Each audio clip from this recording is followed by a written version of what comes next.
साथ में हूं ज़ीनत खान। आप देख रहे हैं 29 इंडिया न्यूज। आइए नजर डालते हैं आज की खास खबरों पर। भगवान पशुपतिनाथ में लगने वाले 60वें भव्य मेले में लॉटरी सिस्टम को लेकर दूर दराज से आए व्यवसायियों को खासा परेशान होना पड़ रहा है। 4 नवंबर को हुए लॉटरी सिस्टम में स्थायी व्यवसायियों को ही पुनः दुकानें अलॉट कर दी गई, जिससे अलग अलग शहरों से आए व्यवसायियों में खासा रोष देखने को मिला। उनका कहना है कि वे 10 दिनों से इस दिन का इंतजार कर रहे थे कि उन्हें इस लॉटरी सिस्टम के तहत अपना होटल व्यवसाय करने का मौका मिलेगा, लेकिन नगरपालिका के फेल लॉटरी सिस्टम के तहत इसकी सुनवाई होने की संभावना नहीं है। मेला सभापति प्रतिनिधि विनय दुबेला द्वारा व्यवसायियों को आश्वस्त किया गया कि नगरपालिका द्वारा मंदिर के पास की भूमि का अधिग्रहण किया गया है, जो नए व्यवसायियों के लिए उपयुक्त होगी। हर साल लगने वाले पशुपतिनाथ जी महादेव के मेले में बाहर से बहुत दूर दराज से व्यापारी आते हैं।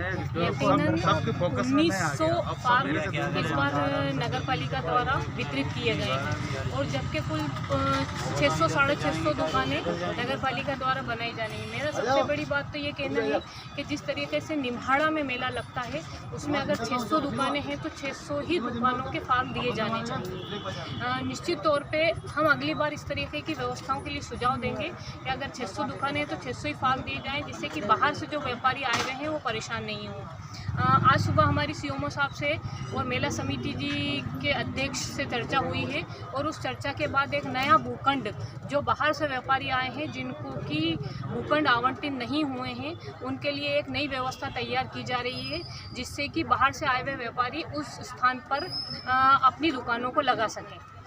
दूसरी बात, 60 साल में पहली बार एक ये भी देखने में आया है कि 60 साल में पहली बार होटल व्यवसायियों के लिए भी जो एक निश्चित जगह हुआ करती थी उसको भी लॉटरी सिस्टम में लिया गया है, जिससे वो लोग भी परेशान हो रहे हैं। निश्चित तौर से कुछ कमियां प्रारंभिक तौर पर हैं जिनको सुधारने के लिए अभी सीएमओ साहब और अध्यक्ष से चर्चा की गई है और हम पूर्णतः व्यापारी लोगों के साथ हैं कि वो इतनी दूर से हमारे शहर में बाहर से आए हैं तो उनको किसी तरीके की परेशानी नहीं है। हमारी पूरी कोशिश है कि उनको व्यवस्थित जगह दिलवाई जाए।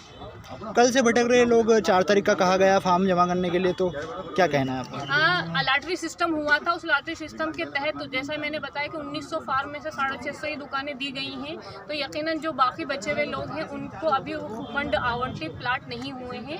इसलिए आज सुबह से उनके लिए मेला ग्राउंड में क्षेत्रीय पार्षद गोस्वामी जी के साथ मैं लगातार व्यापारियों के सतत संपर्क में हूँ। सीएमओ साहब और मेला समिति के अध्यक्ष हैं, उनसे भी चर्चा हुई है और उनसे चर्चा करने के बाद नया मार्केट तैयार किया जा रहा है, जिससे उनको व्यवस्थित बाहर से आए हुए व्यापारियों को जगह मिल सके। सीएमओ नगर पालिका ने एक पारदर्शी व्यवस्था बनाने के निमित्त, जैसी मेरी जानकारी में है कि यदि व्यापारी बड़ी संख्या में मंदसौर के मेले में अपना स्थान प्राप्त करने के लिए आए और व्यापार करने के उद्देश्य से आए तो उनको निश्चित स्थान मिलना चाहिए।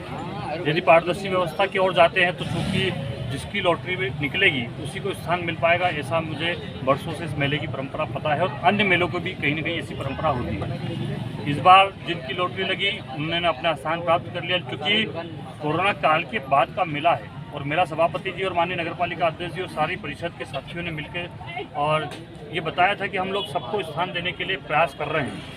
मैं भी आज निरीक्षण पर आया जब व्यापारियों की समस्या को जाना कि वो व्यापार करना चाहते हैं लेकिन स्थान आरक्षित नहीं है, या वो वर्षों से आ रहे हैं लेकिन उनको आज दिन तक इस मेले में स्थान नहीं मिल पाया।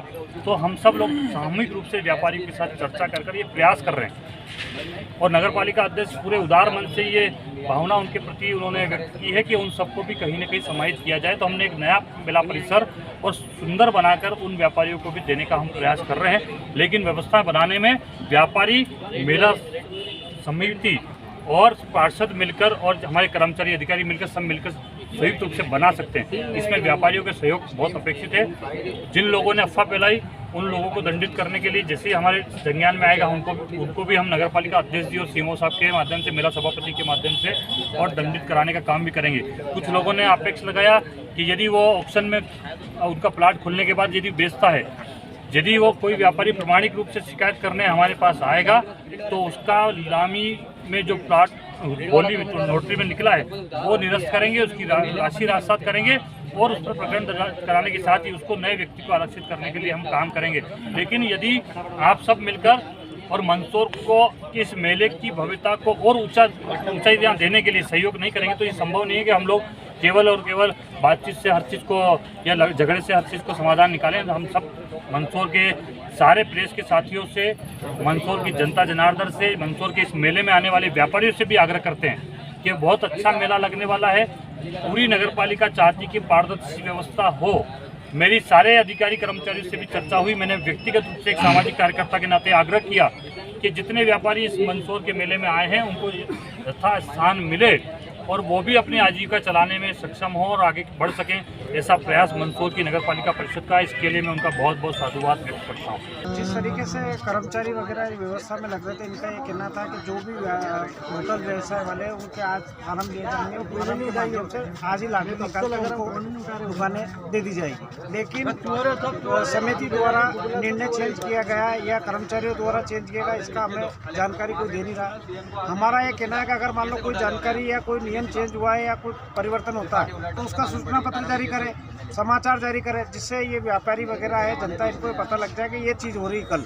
अब यहाँ कोई जानकारी लेने को लिए तैयार नहीं, कोई बात करने के लिए तैयार नहीं है। तो हमारा यही कहना है कि जो व्यापारी बाहर से सामान लेके आ गया और उसका अमानत राशि भी ले ली, अब उसकी अमानत राशि के लिए उसको वापस 2, 4, 5 हज़ार रुपये खर्चा करके मंदसौर आना, फिर राशि लेके जाना, ये इनके लिए बहुत बड़ी समस्या हुई। एक तो भाड़ा लगी गया, लाना करना, उससे इनकी स्थिति काफ़ी दयनीय हो गई और ये लोगों को समझ में नहीं आ रहा है कि हम क्या करें।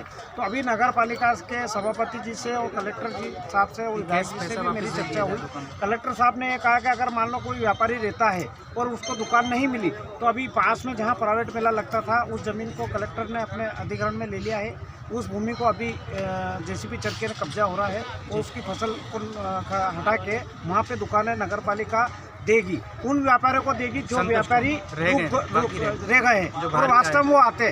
और अगली बार से हम भी चाहेंगे कि जो जिस तरीके से जो दुकानदार है इस बार नगर पालिका ने ये जमीन अधिग्रहण का ये मामला लिया है और ये ज़मीन अधिग्रहण का मामला हम काफ़ी समय से उठा रहे थे कि इस ज़मीन को प्रबंधक महोदय, कलेक्टर इस ज़मीन के मालिक है, इस ज़मीन को मेले के लिए उपयोग के लिए ली जाए। तो आज इसका सबसे बड़ा काम तो ये हो गया, ज़मीन नगर पालिका के मेले के लिए उपलब्ध हो गई। तो अब ईमानदारी से अगर 2,500 दुकान भी आपको बना के देना है तो 2,500 देंगे, 5,000 दुकान भी बना के देना, 5,000 दुकान बना के देंगे। जब तक हमारे पास 5,000 फार्म जब बांटेंगे जब हमारे पास 5,000 दुकानों की व्यवस्था होगी। अब व्यवस्था 600 की, हम फार्म बांट रहे हैं 2,500, तो व्यापारी क्या करेगा? वो व्यापारी के साथ तो धोखा हो रहा है। तो व्यापारियों से भी मैं आपके माध्यम से निवेदन करना चाहता हूँ, शांति बनाए रखें। आपकी व्यवस्था में नगर पालिका लगी हुई है और हम सब जिस तरीके से आपने इतने दिन से और हमने मीडिया ने मेहनत की उसका सार्थक परिणाम सामने आ रहा है और अतिशीघ्र सबको दुकानें उपलब्ध कराई जाएगी। जी।